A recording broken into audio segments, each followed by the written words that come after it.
wow. Okay, I know you don't want to breed with him, but you don't have to make sure he can't breed with anybody else, girl.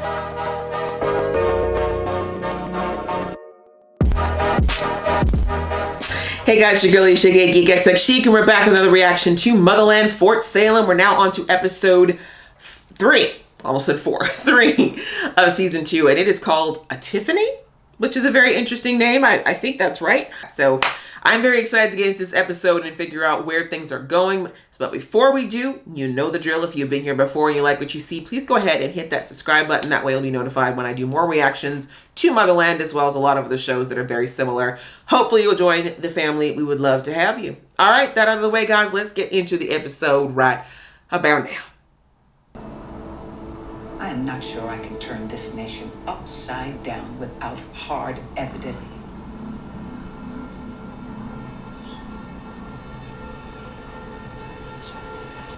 The more I think about it, these young women have no idea what's coming. Right in front of him. I'm telling you, the vice president, he's leading up the Camarilla, and then she just gave him another reason. I'm so annoyed with, yeah, I'm sorry. Like, we're episode 3, and I'm still, she is still firmly in my crap house. I'm sorry. You've got the opportunity to do something completely new. To make a real name for yourself. That's huge. I can't even speak one. Yeah, Raelle doesn't want this. That's what you want. Who's this now? The old lady is the Imperatrix. You have a nerve when she's in earshot. I'm sorry, this show and the natural hair excellence. You must be our. So, why am I here? Blessing you with my presence? I love her! This is when you will start narrowing down your choices of the men who will be part of furthering your line. Raelle's not about the men furthering part, so skip.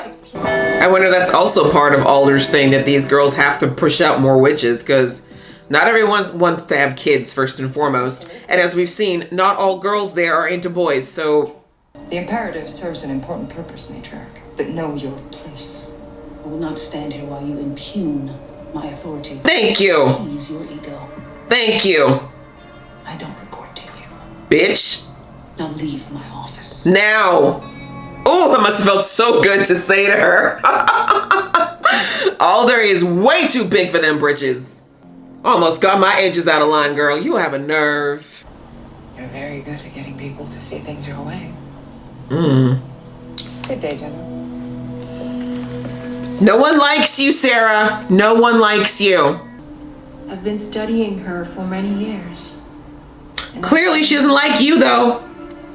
Maybe it wants to be called it. You're more than just a conduit for her. Is she? She chose to form a symbiosis with you.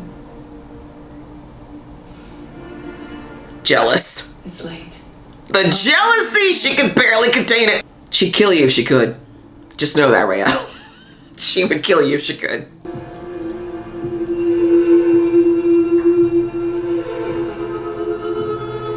So is she calling death? Did I just see that right?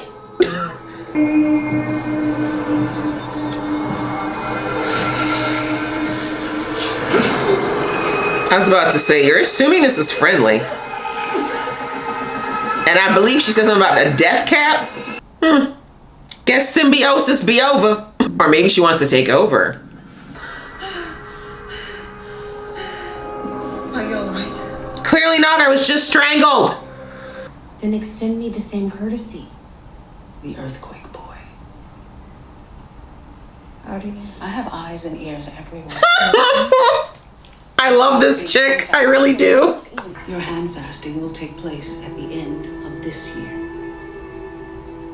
Good looks like this can't go to waste. I'm sorry, girls. The curse of having good genes. Until I melted the priceless stained glass windows with Satan's high C. Satan's high C. Urging me. Ooh, there's a lot of singers out there that I'm going to use that one on going forward. Satan's high C.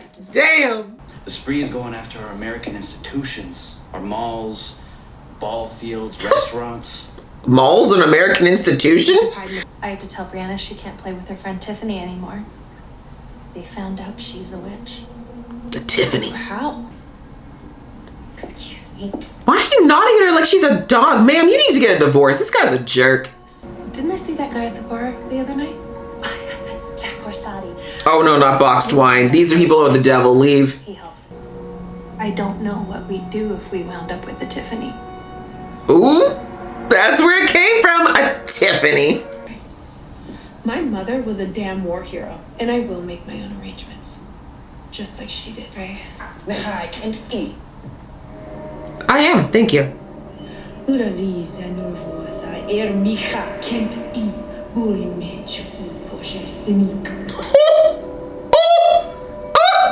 disrespect! Admit it, sis. She liked that. That's a good one. Oh, wow. Okay, I know you don't want to breed with them, but you don't have to make sure you can't breed with anybody else, girl. Is composed of thousands of layered voices, one on top of the other. I've never heard anything so complex before. That's because you're a simpleton. They're mycelial threads. I'm a mycelium now. The mycelium has colonized her larynx. Colonize! Colonize the colonizer. She jumped down my throat. Please, Raelle. We need a... Please, Raelle, I don't care about your life.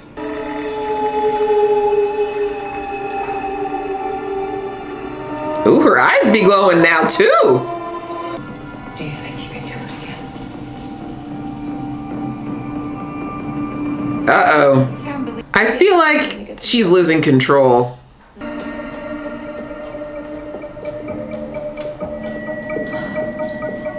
Okay, let's not cover your ears because that's probably part of the witch test.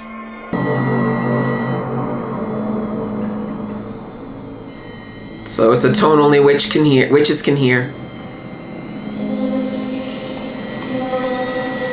The way that was probably caught on camera.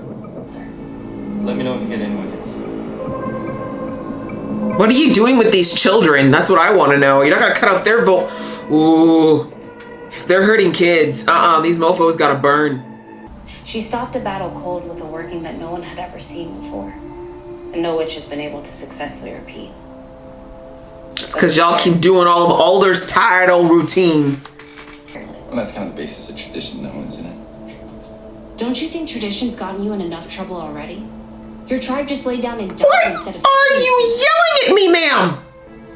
Was ambushed and murdered. Abigail. Thank you. Of all people know how the Camarilla operate. Rude. I did. Then maybe it's time for another bellwether to build a working. There you go. Outside the box. Burn the box.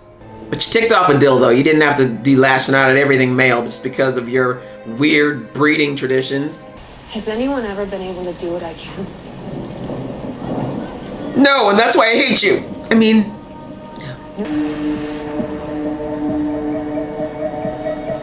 You guys are the worst at tailing. You're literally right behind him. What the... Oh my god. Y'all gonna need witchcraft to save you, and I bet you he's got something to even protect him against that. The same face? Couldn't you have turned on another one? I feel like he definitely saw you last time. Who are you? Want to know who we are, Camaria?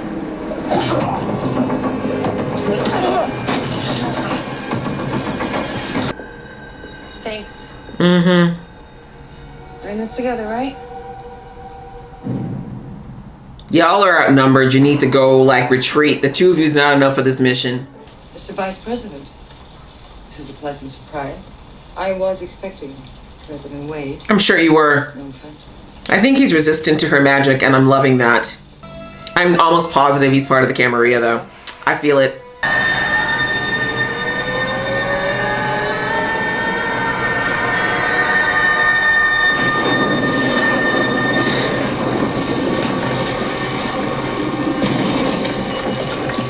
Well done, Raelle. Oh, and she has magic mushrooms grow in their place, y'all. She'll destroy a field and y'all can get high afterwards. Best of both worlds. They already surrendered. Your heart is black, Sarah. Told you. Yeah, see what you've been worshiping, girl? But now you kind of look crazy to everybody. So I don't think you have to worry about this mating ceremony. All these guys are like, I'm perfectly fine not furthering the Craven line. Thanks. Homie's like, this is no normal Rain. He's like, I got a sister who's a witch. This ain't right.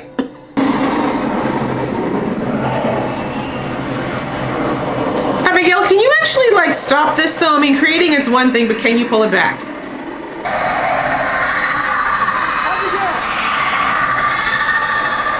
She does not look okay. Just saying.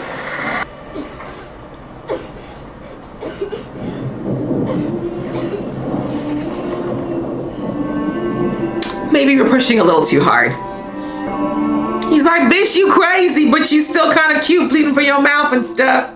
I still tap it. You ain't gotta work that hard. You are special already. Come on now. All right, guys, that was the latest episode of Motherland for Salem. And things are definitely still getting juicy. I'm really liking the way that they're pacing the plot unfolding this season. I do. I actually think I like it more than season 1, which is nice. Because in a lot of shows, the sophomore season is typically where things go downhill. So I'm glad that the show is building up in the momentum and going in the right direction here. We've got, I guess we'll talk about Tally's because hers is kind of the shortest storyline of this episode. You know, we have her going through, as I said, mining these memories of Alder's, and unsurprisingly, once again, we see Alder. In this case, it looks like she did figure out a way to replicate what Nigda, we have a name now, showed her in the first episode, or in the last episode. Not for the good. It looks like she used it to eliminate who she thought was her enemy, and Nigda did not want her work to be used that way, and she said it to her, like, why would you do this? And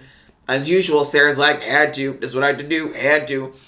And clearly Nigda she did not agree. And like I said in the last episode, you saw in that photo they took when they were triumphantly supposed to be sitting in front of their plane that Nigda was looking at her like, nah, girl. There ain't nothing to be proud of. What you puffing the chest out for? Now we know. This doesn't surprise me. Alder is very much I think that the ends justifies the means kind of person. And I personally just can't jive with girls like that. It's not, if you have to become an absolute monster to get to the ends that you think are the right ones, you've become the villain. Like, period. That is literally the difference between a hero and a villain, is whether or not you think the ends justify the means, and the means are things that hurt people or go against everything that's morally good. And from the looks of things, Alder killed innocents. And I'm sure it's not the first time she's killed people who she thought were a problem. This is all kind of becoming full circle around potentially why the Camarilla even came to be in the first place. Because once again, all the stories that we heard about, even how the whole accord happened with Alder and why all the treaties were signed, all that stuff, that's all based on Alder's account. Because who else is still alive?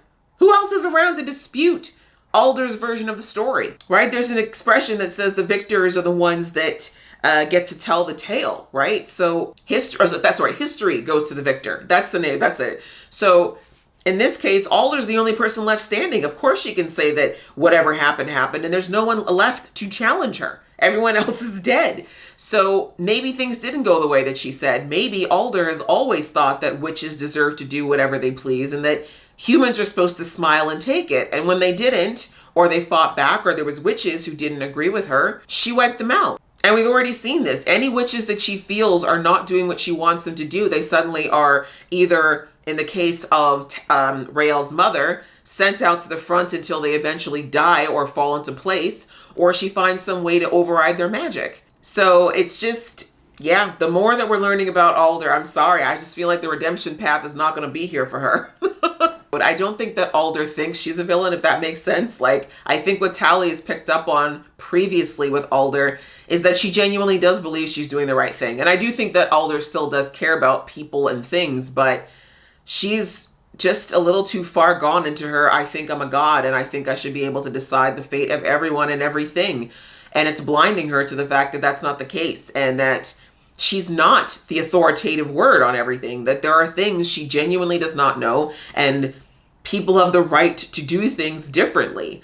But she hasn't had anyone challenge her up until now. And I think, again, this is what this trio is out here to do, is I think they're going to need to work together to finally topple this matriarchy that she's created for herself that has not really been poked at in centuries. So anyway, poor Tally though, it's making her look crazy to keep going through all of this, but it needs to be shown that Alder is willing to sacrifice anything and anyone for what she considers to be the end goal that she thinks is the right one. And we already saw it. Like, she even told poor Raelle on the way over there, she's like, yeah, you got to do it. And she's like, I'm scared. I don't even know what might happen. Yeah, but about the greater good. Like, Alder doesn't care. Raelle could drop dead and she'd just be like, oh, well, she died for the cause. Next. She doesn't care. The vice president, was right that she really does not care about what anybody thinks or feels if it doesn't fall in alignment with what she thinks is right. Because even that government order of forcing testing of all the youth,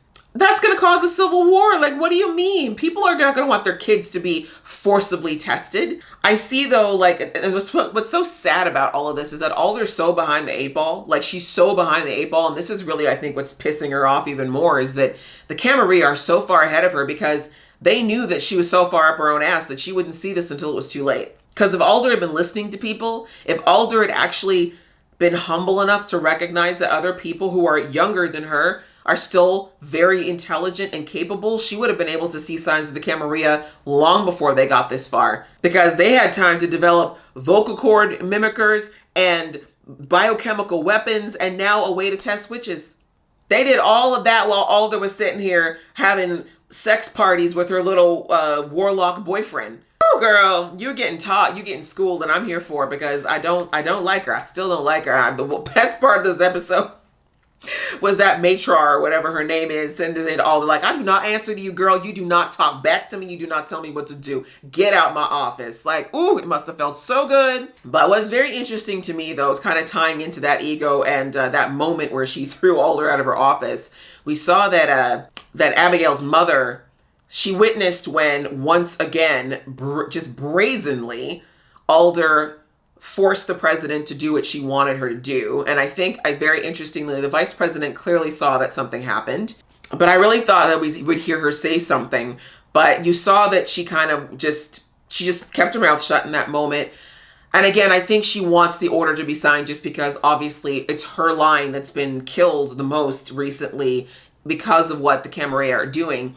But later on, when she sat there and looked at Arden and said, oh yeah, I know that you have a way of getting what you want. Like, I see that. Like, she let her know, like, girl, I'm watching you and I know you're up to mischief, but we got bigger fish to fry right now, so I don't have time to deal with it. But it does make me think that potentially she's up to something. Like, she's formulating something, but potentially just waiting for a better time to make her move. Because the reality is, I'm sure she still hates Arden's guts, but now's not the time.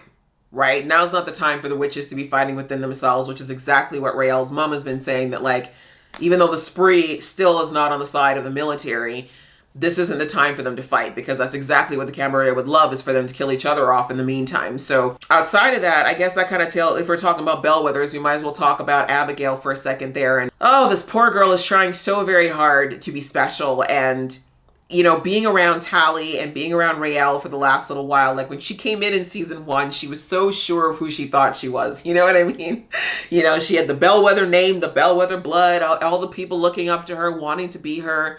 And she really thought for quite a bit that was enough. But seeing that there's Raelle, who comes from, poor Bumpkinville mixed blood, and you got Tally, who grew up in a commune, doesn't know nothing about nothing and has no titles, and yet Tally's turning out to be this crazy strong empath who's doing things that they haven't seen before. Raelle is using methods she's never heard of, and now she's been touched by the Mycelian angel, and she's able to do crazy stuff now. And now her name is really nothing more than an empty shell within an institution that is fully corrupt. My poor girl is starting to feel a bit like, I'm not that special. Like, maybe I'm not anything special compared to these girls. Maybe I'm the one. Like, she came in season 1 thinking she was the only one with something special. And now it's all kind of flipped around, and she feels like she's the one girl who doesn't have anything special, right? Last episode, her finding out that the blast had nothing to do with her was a real blow to her ego. And she's really just been this whole episode, especially after having compounded on that they're telling her she's got to get pregnant start looking to get pregnant by the end of the year because they need to push out more witch babies. Like, let's not even get into how sexist that is. Like, hello? But digressing, it's kind of sucks that now it's kind of like these girls are once again being evaluated for when they can push out a baby. Like, she's so young, right? All these girls are like, what, 18, 19 years old, and she's got to, what, push out a couple of kids for the cause? Like, no, Arden, use your magic and push out some kids. Your line can't be any purer than anyone else's. My God, you're like 500 years old. I mean, let's be real, her uterus is probably dust. But the point is, it's a lot to force these girls into it. And basically, once again, for poor Abigail, feel like she's being reduced to her name and nothing else again. So we saw how that manifested itself, unfortunately, right? She's lashing out at Adil, who didn't deserve it. She's lashing out at that guy who she's being matched with, who didn't do anything to deserve it. And then, you know, at that last scene where she's literally pushing her body beyond the limits it's got right now. And the thing is, I don't think it's not a matter of her not being capable of doing something amazing, but she's got to relax. Like, the fact that it's coming from a place of desperation, this isn't the right space, ma'am. You need to recognize that, yes, you absolutely are useful. You absolutely are amazing. You are special. And it has nothing to do with just about the fact that you are a bellwether. But you need to believe that in yourself first instead of going out there and trying to be something you're not. So anyways, I really hope she figures it out. But I like the idea that she's going to have this whole storyline of her kind of discovering who she is outside of the name. And I said this last season too, but I think this is more of that continuation, but it's also going to affect her abilities. But I love this because, as I said at the beginning of the season, so important with shows like this. We need to see the characters grow and their abilities. And I loved seeing that. And I didn't really touch on it in the last episode, but having Tally figure out that game, that weird escape room because her abilities are growing. Like, I love seeing stuff like that. I want to see more of it this season. So keep it coming. And yes, the last thing I suppose I should touch on is the whole thing with Raelle. Really, I have a feeling that she is getting taken over. Like, at first I thought it was a symbiosis, but the fact that this thing has melded itself to her vocal cords, like it's changing her from the inside, and the way she looks when she's using the ability versus after, I get the sense that this thing is actually trying to use Raelle to get out. I do think that this mycelium is way stronger and way more sentient than anyone knows at this point, and that Raelle's just become the perfect host for it.